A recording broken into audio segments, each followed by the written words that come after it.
পৃথিবীর সবচেয়ে বড় শ্রেষ্ঠ নিয়ামত হচ্ছে মা। আসলে মায়ের পদতলে রয়েছে জান্নাত, এটা আমরা সকলেই জানি। কিন্তু সেই মা যদি অসুস্থ হয়ে পড়ে থাকে তাহলে এটা খুবই খারাপ লাগে। মনে হয় যে পৃথিবীটা যেন ওলট পালট হয়ে গেছে আর পৃথিবীটা যেন একদম নীরব হয়ে গেছে। আমার কাছে এমনটাই মনে হয়। হ্যালো এভরিওয়ান, আসসালামু আলাইকুম, welcome to my another new blog. আশা করি সবাই ভালো আছেন, আমিও আল্লাহর রহমতে অনেক ভালো আছি। আপনি ভালো থাকেন বা মন্দ থাকেন, দুটোতেই কিন্তু আল্লাহর শুকরিয়া অবশ্যই আদায় করতে হবে, কারণ ভালো এবং মন্দ রাখার মালিক একমাত্র আল্লাহ। আমি ব্যস্ততার কারণে আপনাদের সাথে কোনো ভিডিও শেয়ার করতে পারছি না, এজন্য আমি দুঃখিত।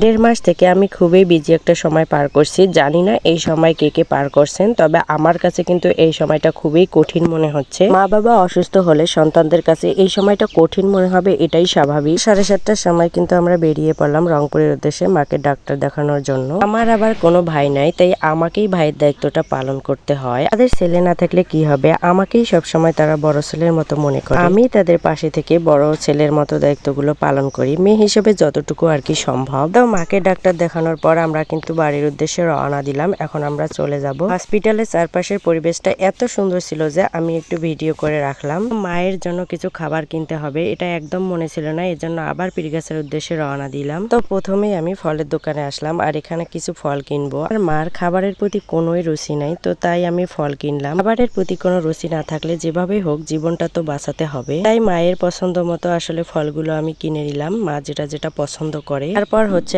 আমি এই যে কাঁচা বাজারে আসলাম একটু কাঁচা বাজার করার জন্য। এখানে যেটা আমার প্রয়োজনীয় কাঁচা বাজার আমি সেটা কিন্তু নিয়ে নিলাম। সুন্দর সুন্দর কাঁচা এবং সবুজ রঙের সবজি দেখলে ইচ্ছা করে যে খেয়ে ফেলি। কাঁচা সবজি ছাড়াও কিন্তু পেঁয়াজ রসুন এগুলো বাসায় ছিল না, আদা, তো এগুলোও কিন্তু নিয়ে নিলাম। আর হচ্ছে এখানে মার জন্য এই যে লটকন, তারপর হচ্ছে কলা, এগুলো কিনলাম। আমার মা কিন্তু আবার কলা খুবই পছন্দ করে। আসলে সন্তান হয়ে মা বাবার জন্য কিছু করতে পারাটা সৌভাগ্যের ব্যাপার, যদিও এখনো কোনো কিছু করতে পারিনি, তারপরও প্রত্যেকটা সন্তানের উচিত মা বাবার জন্য কিছু করা। তারা যেহেতু আমাদেরকে কত কষ্ট করে লালন পালন করেছে, সময় আমাদের কিন্তু ভালো চায় তারা। আমরা কোথাও গেলে কিন্তু তারাই আমাদের জন্য সবচেয়ে বেশি দোয়া করে। মা বাবা যে দোয়া করে আল্লাহর কাছে, সে দোয়া কিন্তু কখনো ফিরত হয় না। তারা সন্তানের জন্য যেই দোয়া করুক না কেন সেটা আল্লাহর দরবারে কবুল হয়। পৃথিবীর সকল মা বাবা যেন ভালো থাকে, এটাই আল্লাহর কাছে আমার চাওয়া। সবাই আমার মা বাবার জন্য দোয়া করবেন যেন তারা সব সময় ভালো থাকে। আজকের ভিডিওটা এই পর্যন্ত, কেমন লাগলো অবশ্যই জানাবেন, আর যদি ভালো লেগে থাকে অবশ্যই লাইক কমেন্ট করে পাশে থাকবেন। ধন্যবাদ সবাইকে, আবার দেখা হচ্ছে অন্য কোনো এক নতুন ভিডিওতে। আল্লাহ হাফেজ।